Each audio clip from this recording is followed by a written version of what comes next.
Okay.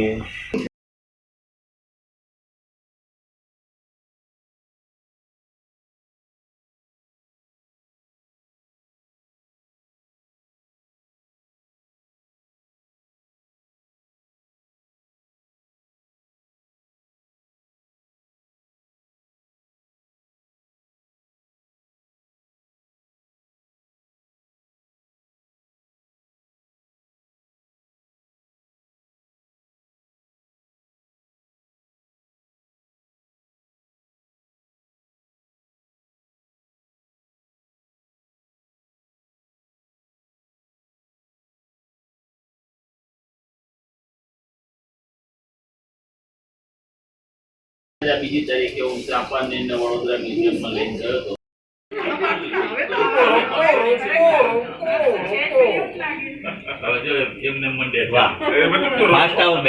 તમારી લાઈફની જે limitation છે એમાંથી તમને ફટાફટ આવી જાય હર્ષા.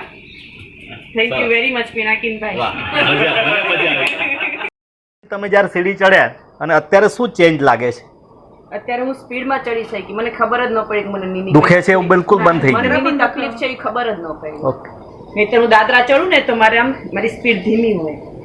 એ જ ચડી લીધું કે તમને ફીલિંગ આવી કે આ મને બહુ રાહત થઈ ગઈ. પાછું દુખે છે.